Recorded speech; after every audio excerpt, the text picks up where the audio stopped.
Hi, everybody. This is Jeff Overturf. I'm sitting here with Tom Seaborn, where he's going to give us another health tip today. What's up, Tom? Oh, hey, Jeff. Everybody's always wanting abs, and they're going to do anything to get them. What they think is that they're going to just do crunches all day long. In fact, I have people come into this weight room we have and just get on the crunch machine thinking that all they have to do is hundreds and hundreds of crunches on the ab machine and they'll get a smaller waistline. Well, that's not true. And most people who are cognizant of the fitness industry, they know that that doesn't work. What you need to do is work the abs from all different angles so that you're working the entire core, so it's abs and back, and at the same time eating correctly and doing some cardio and full body strength training. And what that'll do is that helps you lose the fat between the skin and the muscle, and then the muscle will show through. Now, interestingly, I was just on the phone with a lady from Fitness Magazine, and we were discussing the form for the perfect crunch. And what a lot of people do is they just throw themselves into each rep so that they're using momentum instead of correct form. So what people should do is think about bring their low back flat into the floor, so that's step one, and then bring their rib cage toward their knees, that's step two, and then go ahead and lower their rib cage back toward the floor, and then bring their low back off the floor and do that 3 seconds up, 3 seconds down.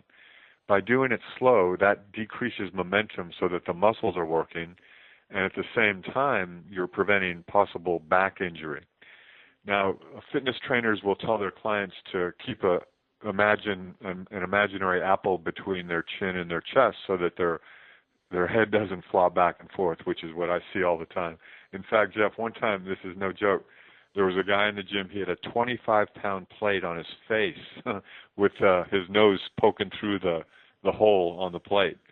And I thought, you got to be kidding. And it's crazy what people will do to try to get abs. But when I was discussing how to keep the neck in the proper position with the lady from Fitness Magazine, she had heard of just bringing your tongue to the roof of your mouth. You know how, like if you get an ice cream head freeze, you bring the tongue to the roof of your mouth, and that kind of diminishes that headache. Well, I mean, you can try that right now and just bring your chin to your chest. It doesn't do a thing. But while we were talking, I just experimented, and if you bring the tip of your tongue towards your throat and then try to bring your chin toward your chest, then it works. So anyway, that's another tool some of your listeners might do if they find that they're snapping their head back and forth, creating some type of a whiplash effect. Well, we A do couple of years ago, go oh, ahead. go ahead. In my class, we do regular crunches and side oblique crunches. When you get on your side and you lift your legs, I got that from one of your videos. And Yeah, if I see people all the time put their hands on their head and pull their neck up, and sometimes they get right. a crick in their neck when they do that. In other words, they'll. Yep. And I tell them, I said, if you pull your neck up, you will get a crick in your neck because it's happened so many times. It's almost guaranteed it's going to happen. Yeah. They can strain their neck by either pulling with their hands, or sometimes even when they don't pull, they're just flapping their head back and forth, which is going to strain their neck as well. So yeah, either way, it's a bad deal. A couple of years ago, I wrote a book called Athletic Abs, and all of the abdominal exercises in there, we do them off the floor because you can train your abs while you're standing, and it's a much more, and I hate to use the word functional, but it's true, it's more real world, and you're training your entire core. What I mean by core, anywhere from your neck down to your hips. So this is a more probably user-friendly way to do abdominal exercises. And again, the key for your listeners is to remember to do a variety of exercises at different angles, because just like you were saying, you do your regular crunches for the rectus abdominis, and then for your obliques, your internal and external obliques, you get kind of a twisting type motion, and then the transverse abdominis, that's trained when you exhale forcefully, so you can do that on each rep as well. So training all of those abdominal muscles in a way that uses all different angles at different speeds. But when I say different speeds, I don't mean, really fast, but I just mean different speeds so that there's, as we've discussed before, there's different muscle fibers, fast twitch, slow twitch. So if you use different resistance at different speed, then you're more likely to be able to attack all of the different muscle fibers in the abdominal area. But the most important thing, most people have abdominal muscles, but they don't see them because of the fat that's covering them.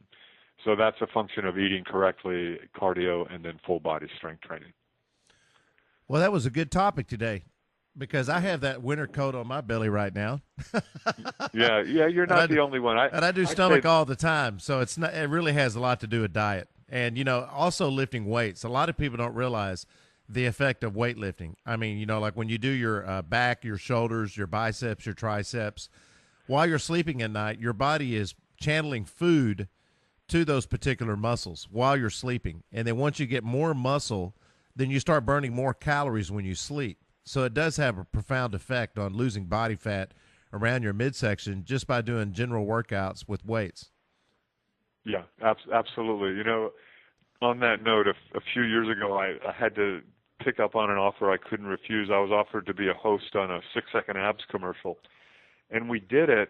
And what we really emphasized in that infomercial was it was not only our little device, but it was eating correctly, a full body strength program, and a cardio program, which came with the device. But guess what? People just looked at that infomercial and saw the device, thinking that that's all they needed to do. Right. And of course, they bought the device, and I got lots of feedback. Like from physical therapists, were saying, "Oh, it's great because it gets people off the floor. They can do ab exercises in their chair." So it saves their facets and their spine. And then other people were saying that it was good because it at least got them started exercising.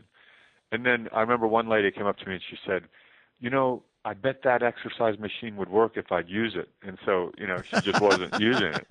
And just like you said, Jeff, it's doing the entire program. I mean, a little bit of everything, eating correctly 80% of the time, and then doing cardiovascular activity to help increase metabolism a little. But as you suggested, a full body weight training program that burns calories even after your workout's over. So you got it. Absolutely. Well, hey, I appreciate the tip today, Tom. You've been very helpful, and I get a lot of feedback from my listeners, and they enjoy. That's one part of the show that they really like. In other words, like sometimes I like some of the topics, but they always like your tips because I have a lot of listeners that are in our age range, and also people that are also trainers and martial artists and people that are in fitness, and they really appreciate all your tips. Well, thanks, and I appreciate you having me. Thanks very much. All right, man, Tom, thanks very much. I'll give you a call later on, okay? Sounds good. All right, bye. Bye-bye.